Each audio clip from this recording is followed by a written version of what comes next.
Соединенные Штаты Америки империалистической державой. Господин представитель, это что, для вас открытие? Весь мир... After the horrific conclusion to the Second World War, with the destruction of the Nazi war machine, the nuclear bombings of Hiroshima and Nagasaki, and the division of Europe, a new enemy had become present: communism and the Soviet Union. The establishment of the Iron Curtain and the ever-growing terror of communism became the main combatant against the United States. This then escalated further with the introduction of Soviet nuclear development in 1949. This introduced the concept of MAD, mutually assured destruction, in which two parties will not engage, as complete destruction of both parties will ensue. Nuclear weapons ensured this destruction given the sheer power one nuclear bomb could yield. A crucial component of the Cold War, if not the closest humanity has come to full-scale nuclear attack, would be what is known today as the Cuban Missile Crisis. The Soviet Union, its expansive foreign policy, rapid expansion of military presence for the establishment of puppet states, and constant involvement in communist uprisings, known as proxy wars, were the basis for the Cold War. It was the primary causation for the Cold War, with Soviet action prompted by the United States' retaliation. Through the installation of communist revolutionary Fidel Castro, the establishment of the Soviet-Cuban alliance, and the installation of nuclear-capable weaponry upon the island, American intervention, and finally the justification for causation are all inexorable areas that will be explored within this video. Firstly, delving into Fidel Castro's uprising is the initial component exploring exactly how the Cuban Missile Crisis was started.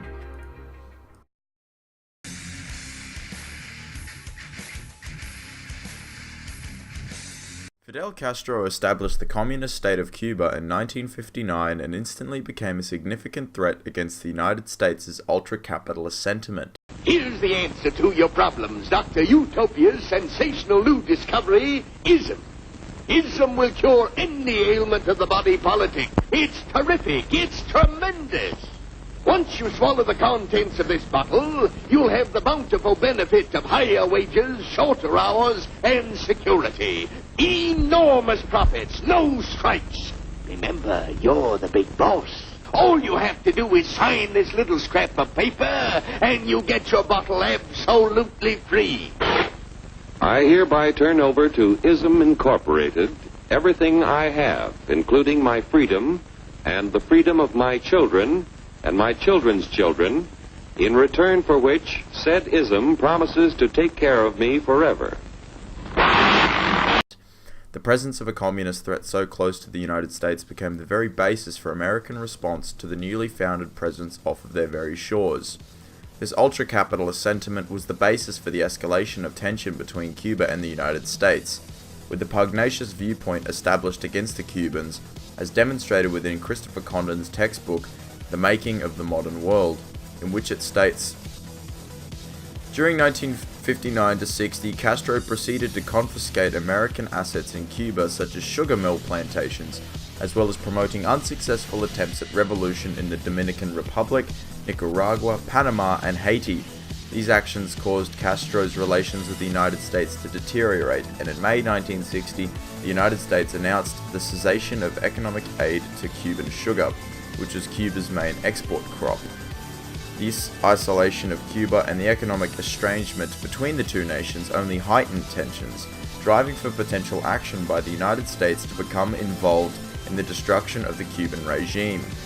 On the 17th of April 1961, the Central Intelligence Agency sponsored a planned coup of the Cuban regime by ordering an invasion of Brigade 2506, 1,300 former Cuban exiles to seize power back from Castro. This battle lasted 2 days, with the complete obliteration of the brigade, which only crippled relations with the United States even further. This ideological subjugation from the United States can be demonstrated in the mentality of John F. Kennedy in 1961, in which he addresses the nation about US relations with Cuba, with a focus placed upon the Bay of Pigs coup. In concert with all the free nations of this hemisphere, must take an ever closer and more realistic look at the menace of external communist intervention and domination in Cuba. The American people are not complacent about Iron Curtain tanks and planes less than 90 miles from their shore. This displays that the United States had formulated the underlying tone of Cuban resentment, already categorizing the Cubans as a part of the Iron Curtain. This only led Castro to resorting to the Soviet Union for economic aid for the Cuban sugar trade, the development of a Soviet military presence, and guaranteed support against US infiltration into the communist state of Cuba.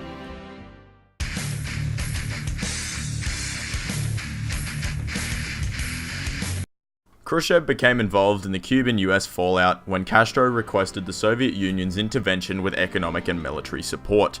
Castro's belief in Soviet intervention for the protection of the communist integrity is the main reason for the escalation of the Cuban Missile Crisis.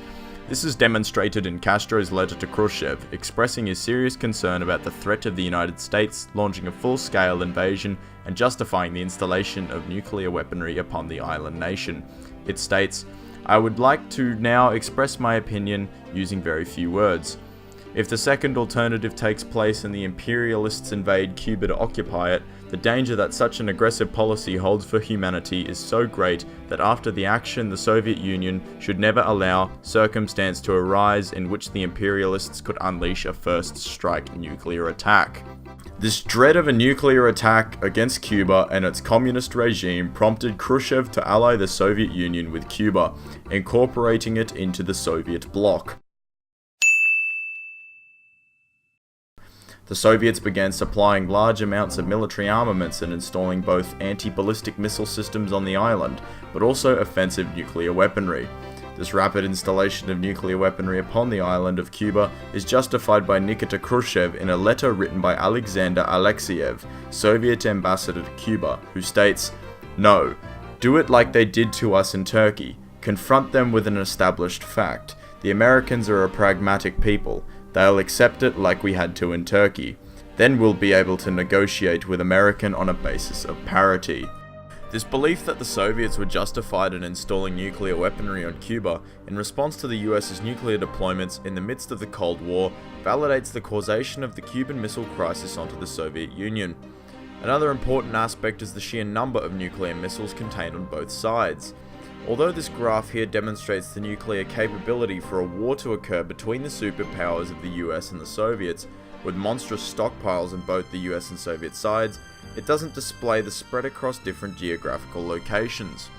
After the complete installation of nuclear weaponry on Cuba, 42 intercontinental ballistic missiles were installed upon the island, which is still estimated at ending the lives of tens of millions of both American and Cuban lives. This is clearly the demonstration of the Soviets' tension-inducing behaviors, which almost drove the world to conflict, which alone can justify the causation of the Cuban Missile Crisis. Another aspect to the aforementioned statement is that the Soviet Union weren't in a position that benefited their alliance with Cuba. Despite the fact that the two nations were on the other side of the world, the idiocracy of the Soviet Union still drove them to install Russian equipment, despite the fact that the United States is only 90 miles away from Cuba. Khrushchev's carelessness and doubts about the situation are summarized in a historical source that summarized his thoughts about the Cuban Missile Crisis. He wrote, "It would have been preposterous for us to unleash a war against the United States from Cuba. Cuba is 11,000 kilometers from the Soviet Union. Our sea and air communications with Cuba were so precarious that an attack against the US was unthinkable." With the culmination of Cuban aggressions, American aggression, and Soviet uncertainty, it definitely can be stated that the events involving the Soviet-Cuban alliance can be justified to be caused by the Soviet Union. Their evaluation of the situation, as stated by Khrushchev, knew that if a war did begin, their chances would be infinitesimally small, and so they initiated an alliance nonetheless. This then progresses on to the United States' reaction to the Soviet alliance in the formation of sanctions against Cuba in the form of a blockade.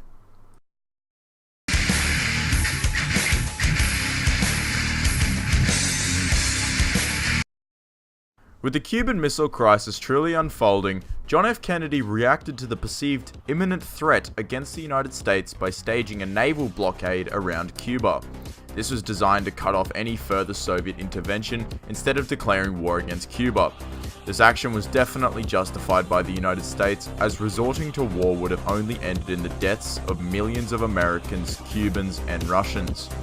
This justification is given in the official declaration of Cuban sanctions in 1962, in which JFK stated, "I condemn the Soviet Union for their clandestine, reckless, and provocative threat to world peace, and I warn that full retaliation will occur, should missiles be directed anywhere within the confines of the United States of America." This deterrence of war can alone demonstrate that the United States' actions were not the primary causation of the Cold War and the Cuban Missile Crisis.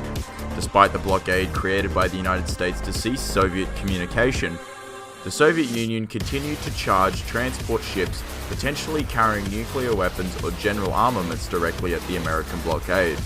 Khrushchev's motives behind the situation were clearly grasping onto the dying alliance of the Soviet Union and Cuba. This aggression is displayed in Christopher Condon's Making of the Modern World, in which it details the aggressiveness of the Soviet Union and arguably the crux of the Cuban Missile Crisis. It states, "A nuclear exchange between the superpowers seemed inevitable as Russian ships carrying more weapons steamed towards the blockade zone where a massive American naval task force was positioned to stop them. On the 24th of October, 12 Russian ships turned back on the high seas before reaching the American blockade, and on 28th of October, Khrushchev agreed to dismantle and withdraw the missiles in return for an undertaking from the United States not to invade Cuba." This clearly showed that the actions of the Soviet Union drove the United States to retaliate in a means of aggression towards Cuba, which heightened tensions and put the world on the brink of extinction. This then leads on to the next component of this video, which is the justification for causation. It has been established that the events throughout the Cuban Missile Crisis are not to blame on both sides, but are purely directed towards the Soviet Union and its actions. It can be argued that some actions taken by the United States were resulting in the increasing in tension. However, the events outlined in this video, specifically the alliance of the Soviet Union and Cuba, the initiation of Soviet lend-leases of military equipment, the installation of nuclear weapons, the retaliation in response to the US's intervention, and the charging towards the naval blockade despite enacted sanctions are the primary reasons as to why the Soviet Union can be blamed for the events that unfolded during the crisis. The very nature that another superpower would ally itself with another communist nation stationed 90 miles off the coast of the United States and not expect any form of either tension or retaliation is exactly why the blame can be placed upon them. Arguments of US stationing of nuclear weapons in other parts of the world are irrelevant as they already existed prior to the missile crisis. Despite the Soviets' justification as to why placing nuclear weapons on Cuba is permitted, to expect that the United States wouldn't deem it a potential nuclear launch facility proves exactly as to why Castro and Khrushchev's actions almost drove the whole world into a thermonuclear genocide. The conflicting idea of communism off the shore of a country that so strongly hated communism with nuclear weapons would be in its very right to respond or retaliate to such an action, and so this proves as to why the United States' actions are justified in this situation. To restate the overarching argument is that the Soviet Union, its expansive foreign policy, rapid expansion of military presence for the establishment of puppet states, and constant involvement in communist uprisings, which were proxy wars, were the basis for the Cold War. It was the primary causation for the Cold War, with Soviet action prompted by the United States' retaliation. Through the installation of communism in Fidel Castro, the installation of nuclear weapons through the Soviet-Cuban alliance, and the retaliation of the United States are the crucial components when one looks into the crisis. It was purely driven by the fault of the Soviet Union, and without the events unfolding as they did, humanity may have been driven to its knees.